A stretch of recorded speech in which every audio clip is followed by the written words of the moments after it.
Welcome back to the Club 100 SP60 Championship 2022, and round 2 is at Whilton Mill, where the weather was absolutely lovely for this weekend. A bit windy, but sunny for both today, the Saturday, and then the Sunday for the sprints. And we had a pretty good qualifying for the SP60 on the Saturday. Put it on P7 on the grid. Lots of very quick boys here this weekend, so I was pretty chuffed with P7. I was aiming for wanting to be in top 10, and that's what we got. So we're in a good place for the first race on the side of the grid that I would prefer to be on. Not that the right hand side of the grid is a terrible side to be on, but I tend to prefer the left. When I've raced here before, I tend to have gone better starting on the left, especially if people wash out going through the first corner. You can kind of get a bit squeezed and get a horrible run up the hill. But if you're on the left side of the grid, even if someone's on your inside, you can tend to carry your speed all right up the hill, which is the main thing. But here on the way up to Christmas on the first lap, we end up being behind Jack O'Neill, the champion from last year. So if we can, we want to try and stay on his bumper, but the pace from him and the current top 3 was pretty rapid today. So we end up seeing them sort of go off into the distance today, but we end up behind one of Jack's teammates, Owen Gemman. Quick driver in his own right, won the first round of this championship at Buckmore Park pretty convincingly as well, so we're going to have our work cut out if we can try and make a race of it with Owen today. But around Whilton Mill, the toe is all powerful. You can gain a lot of time by being in someone's toe. So to start off with, I kind of wanted just to keep it calm. Obviously we can see the top 4 there, they're starting to stretch their lead out, so not being too pessimistic of the idea of might be able to keep up with them, but the main thing here is just not slowing myself and Owen down to the point where we end up being in a big old train. And here's the first test coming up on a back marker, and not wanting to lose that toe, we have to make sure that we follow through as quickly as possible so that we don't lose it at the risk of Owen being able to pull away from us. But we're doing pretty well at the moment, able to stay in it, going through the first corners, take a pretty good run through the right hander of Crook and on the bumper. So we're going to have a quick look up the inside going into Christmas corner, but really late on the brakes there from Owen. He's able to keep that momentum going around the outside, so we tuck back in, making sure to give him the space on the left hand side before the kink, and we'll live to fight another day. But a few laps later, again able to be in that toe, get a good run again through Oblivion and Crook, and you can see here just how powerful the toe is, really getting a good slingshot up the inside. And even the top end was pretty comparable between us this time, able to carry a bit more speed on the inside going through Christmas, and good racing there from Owen as well, giving plenty of space and tucking in behind. I think it's probably similar mentality to myself in terms of not wanting to slow ourselves down too much at risk of having any drivers behind us catch up. But from this point here, it was just making sure that we cleared any lap traffic as quickly and efficiently as possible, not wanting to get slowed down, because especially like we said around here where the toe is all powerful and a bit of a power track, if you can't carry your momentum, you're just going to be a sitting duck, especially at the top of the hill. So we saw there the driver in front there braking a bit early for Christmas, didn't want to go for it there, but we assumed they were then going to brake a little bit early going down into Ashby, so we made the move there. And again, just trying to make sure we keep our lap times as low as we can, trying to secure this 5th place in race 1. Some more lap traffic now coming up in front of us, and trying to work out the best way or where we might catch them up. And it turns out we catch them up just coming out of Crook, so not wanting to be behind them for too long at the risk of having Owen catch up behind us. I think we'd managed to put a little bit of a gap at this point, not a big one at all, but enough where we weren't in immediate danger, but staying behind any lap traffic for too long would really put us under pressure from Owen behind. And just a shout out to driver in the orange helmet here, being really aware of what's going on and not impacting the race for traffic that he isn't racing against directly. So yeah, nice bit of driving there, good bit of awareness from our competitor there.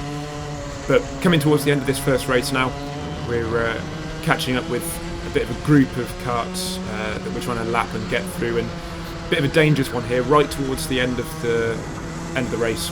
It's entirely possible that we could get caught out, and it gives Owen the opportunity to get a better run than us and put it up the inside, and we lose our current 5th place and get dropped down to 6th. So we're wanting to try and get through this traffic again as efficiently as we can, as quickly as we can. But obviously it is difficult when you've been in a battle with other karts for the last 30 minutes, being aware of the fact that this might not be a kart that I'm directly racing. So we kind of get caught out a little bit there, with some defending from Wilkins in front of us, and end up losing a position there to another piece of lap traffic. Luckily that wasn't Owen. We were able to sort of get through there, make sure we keep our momentum, and that's the end of race 1. We secured that 5th place, so that's where we'll be starting in race 2.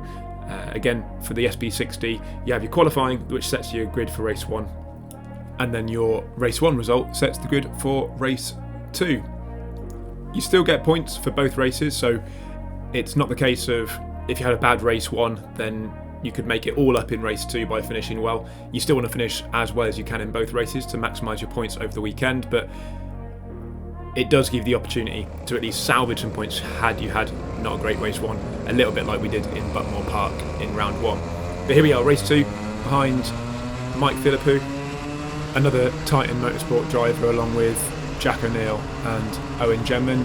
Owen, who we were racing in race 1, and he was part of that group of 4 that really stretched away in race 1. So here we're trying to make sure that we stick with them and at least try and get through so that they don't pull away quite as easily again, but lose a position there to Owen, who was able to put it down the inside and then carry the momentum around the kink after Christmas.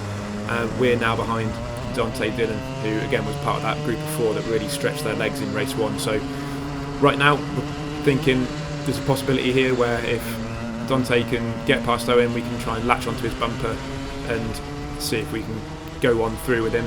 And you can see there he was giving us the point, let's push on, let's see if we can catch back up with that front group. So that's exactly what we do, going up the hill, trying to make sure that we're giving him a bit of a boost up the hill. But at this point starting to realise that I think perhaps Dante got a bit of a rough draw with his kart for this race, because he's really not got any bottom end. You see they're coming off of Christmas, didn't really have anything, coming out of Ashby didn't really have anything. So we're now thinking, well, if that's the case, we don't want to be stuck behind him for too long, we want to try and get past. So that's what we do, we get a better run coming through the boot section, and then making sure not to clip that big old Mount Everest of a curb on the inside of the last corner at Whilton Mill. We get past Dante and set our sights on catching up with Owen, who at the moment has got quite a big gap to us up in front. But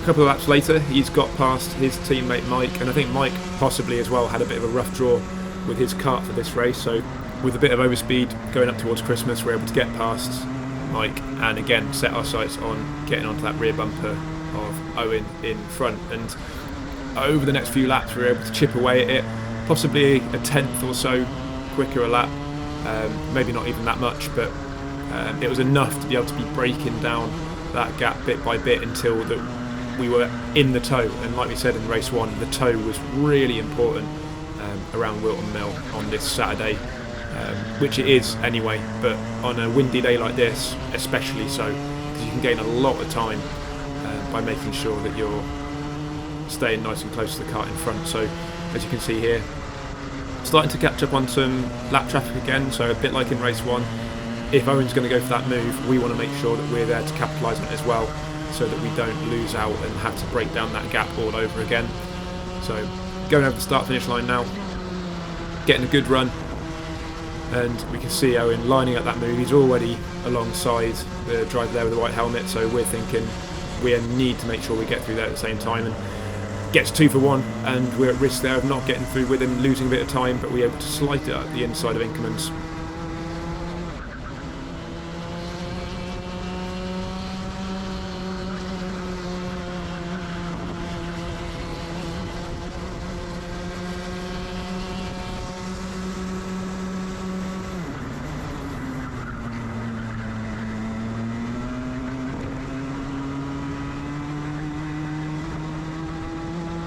And I felt quite good going into and coming out of Ashby over the course of the weekend, so didn't feel the need to defend through there. And then coming up on some more lap traffic again, this is kind of like the opposite of what we wanted to be doing. So we sort of put ourselves in a position to do the move, but we didn't commit to it at all. getting really clumsy, tapped that driver in front, which, sorry about that, some poor driving from me, and then at that point there, coming back over to the left, I was really worried for a second that I'd taken Owen's nose off, because coming up this hill now, because I'd lost some momentum, I was checking over my shoulder to see if he was still there, and I couldn't spot him as I glanced over my shoulder, so I was a bit worried that I'd put him off the circuit, because that's not at all what I'd have wanted to do. So I spoke to him afterwards, and I think he'd managed to get caught out by some lap traffic elsewhere, which had made the gap bigger than it was before when I'd seen it. So luckily it wasn't our mistake that made that gap bigger and made it bigger unfairly. So that was the main thing. Always want to be racing fair and respecting the drivers around you. But coming on to this last lap now, nothing much happened from that point in race 2. And being in P3 on the road currently with Owen behind, all we need to do to try and secure a first podium of the year is to keep ourselves in front. So we were feeling a bit of pressure from behind and went a little bit defensive going into the boot section there just to cover it off, keeping it tight, making sure to stay to the left hand side, shortest run to the line, and that is P3 in race 2, which gave us P3 overall with Jack O'Neill and then Fraser Button picking up the first and second spots for this second round of the SP60. But super chuffed, massive smile on the face for the rest of the day going into the sprints as well. But until next time, hope you've enjoyed, and as always, have a good one.